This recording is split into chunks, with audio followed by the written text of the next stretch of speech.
Hai, Assalamualaikum warahmatullahi wabarakatuh. Buat teman-teman dimanapun kita berada, semoga sehat selalu ya guys. Yang sakit semoga cepat sembuh, cepat diangkat penyakitnya, dan bisa bekerja kembali. Jangan lupa terus berusaha, diiringi dengan doa ya guys. Ini ada cerita Mbak TKW Hongkong asal Indonesia ya guys.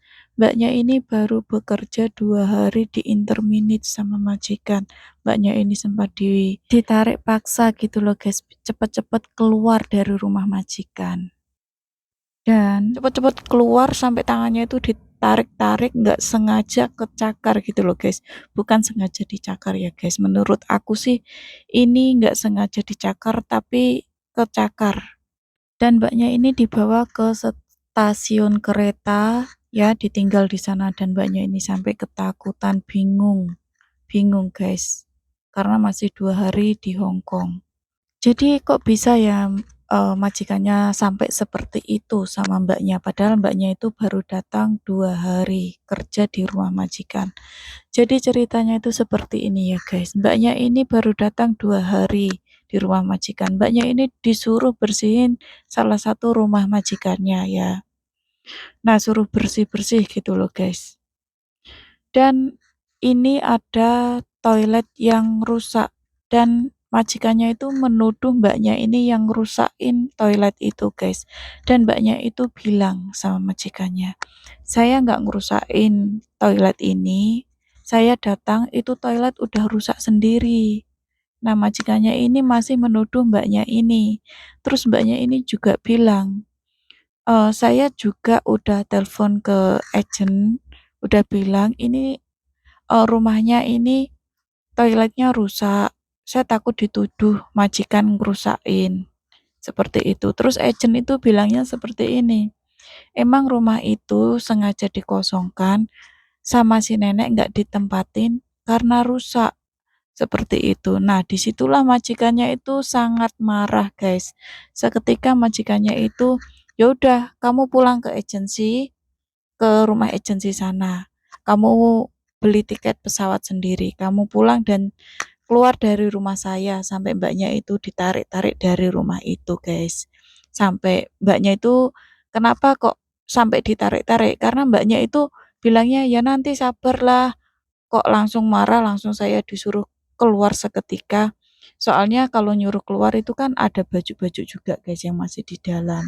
Dan majikannya itu nggak mau tahu, nggak peduli udah ngambil barang-barang kamu apa enggak dikasih kesempatan untuk ngambil itu, langsung disuruh keluar dari rumah majikan.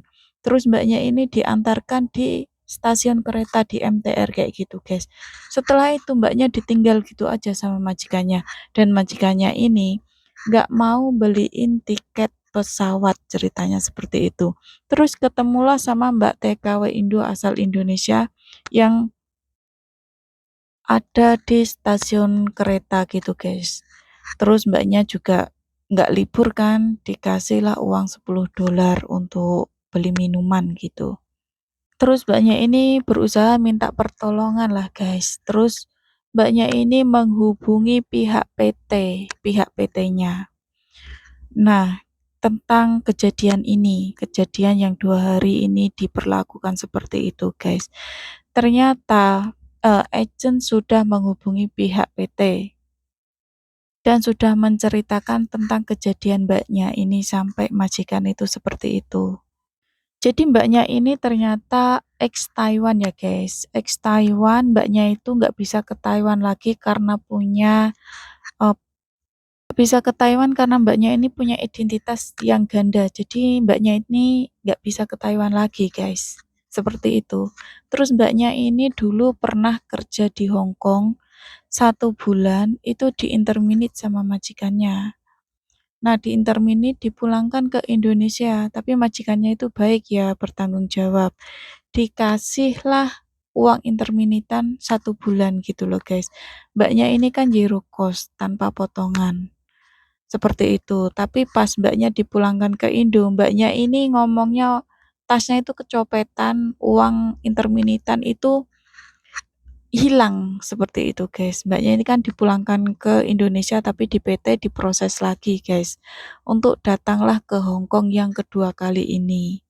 Yang kedua kalinya ini, Mbaknya ini dapat majikan lagi, terbang lagi ke Hong Kong, baru 2 hari Mbaknya ini di-interminate sama majikannya, guys. Pas ditanya, "Kenapa kok sampai seperti itu? Apa yang terjadi?" Kayak gitu kan, guys. Ternyata Mbaknya ini punya attitude bekerja itu kurang baik, guys. Jadi, ya seperti itu, anggap aja belum rezekinya Mbaknya ini. Pemahamannya itu kurang dalam bekerja, dalam komunikasi itu kurang, guys. Ya, kerja di luar negeri gaji banyak itu emang nggak gampang ya, guys. Emang kita harus bisa bahasa, harus ngerti, harus paham, seperti itu, guys. Jadi jangan pikir kerja di luar negeri gaji banyak, ngelihat mbak-mbaknya ini liburan enak-enak, nggak seenak itu ya, guys, ya. Di balik itu semua kita harus ngerti, harus paham, bisa bahasa, bisa menyesuaikan. Intinya dimanapun kita bekerja ya guys, yang namanya belum rezeki ya mau gimana lagi, yang penting kita udah berusaha ya guys.